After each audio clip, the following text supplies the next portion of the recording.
Today we're here, we're going to review the Pre-Mellow Flavour Injector. A lot of you guys have been sending in asking, are flavour injections really important? Do they add to the flavour of the food? Of course they do. If you think about it like this, when you put seasoning on the outside of the meat, how's it going to get down to the bone, guys? The injector allows you to impregnate the meat, and as the meat's cooking, the flavours actually come out of the meat, leaving behind most of the flavouring, which you can't get from a dry flavouring or a wet seasoning. The skin acts as a barrier, then the meat acts as a barrier. This flavour goes right down to the bone. Right guys, let's talk about the product.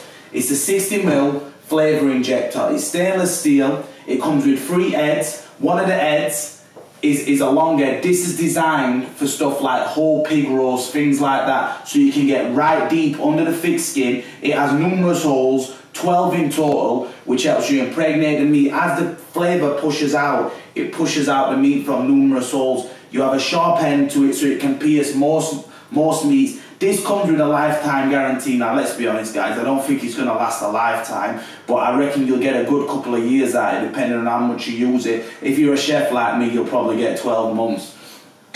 The second injector, I'd say, is mostly designed for desserts. It's just got one large hole at the end. This could be used for either turkey basting, or you could use it for injecting jam and so on into desserts. So it's always an handy tool to have. Now finally, we come to the small one. This is designed for poultry and steak and small cuts of meat. It has 2 holes at each side. Again, similar to the large one. You shove it into the meat and flavour comes out of both sides, impregnating the meat again. They also give you, which is handy as I feel, extra stoppers, which enhance the suction of both the needles and the injector. Secondly, what it comes with is a free book and guide to links, what can show you different flavourings and how to use the injector, which I feel is very helpful, because if you look on places like Amazon, we're selling a lot of these products. A lot of them have just come down from China and stuff and don't give you any information how to use them. So a lot of people are using them wrong. That's why they don't think they're very good products. But like I said in the beginning, they're excellent. Right guys, I'm going to attach the poultry needle. One word of advice as well, when using these, ensure that it's always clean and that your oil is in a deep bowl. Do not use it on a plate or a flat bowl because it won't suck up through the needle. The oil that we're using today basically is British rapeseed oil, of course, because we like to promote British. It's got garlic in there, a bit of salt and some chili oil, just as simple as that. Most of the time when I'm using it, I use chicken stock. Any type of meat you're using, use the stock of that meat. Do not put such as beef stock into chicken. It doesn't go. So use the same stock from the meat. So chicken stock goes with chicken, beef stock goes with beef, pork stock goes with pork. It only enhances the flavour, it doesn't take it away. Try not as well to use any hot products, because hot products and cold products, you basically start cooking the meat from the inside, which, let's be honest guys, can cause a lot of bacterial problems. Right, let's go guys. Right, I have the poultry needle on the end. I'm injecting it into the oil. Make sure that suction is fully down, so you're shoving the 3rd ring fully down. Pull it up. You should be able to feel the oil rising up into the needle. If you're not doing that, then something's gone terribly wrong, so make sure you double check. Pull the needle right up to the top. You should hear a suction noise, making sure all the air is out of the needle. Just to double check, let's get a square. As you can see, it's fully coming out of there. Right, let's get down to business. Let's bring the chicken over.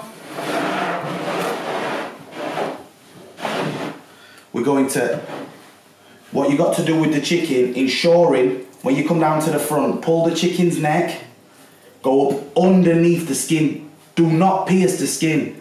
Go into the breast. As you can see the needle popping up. And let's go. You can see, look at that for flavour.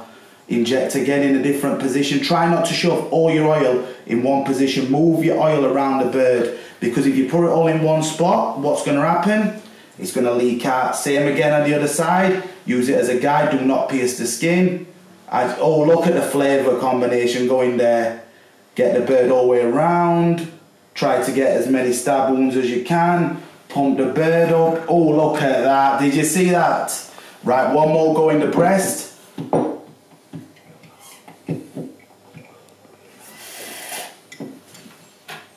As you can see, guys, there's always problems if you don't get the oil to the proper size. Here we go, straight back into the leg. If we come down here, straight up there, push it up there. Look at that, did you see that, guys? Bumps the meat up. That's what we want. So now we've got a fully flavoured bird. Take some of the oil, rub it on the skin.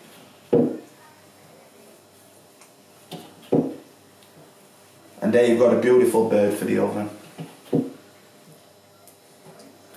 What I will do, I will cook this bird off and let you see the finished product. Quick tip, before you put it in the oven, finish it off with some nice herbs such as thyme and just sage. Simple as that. As you remember, we've rubbed it with oil and it sticks to it nice and lovely. Right, she's ready for the oven. Let's get her in.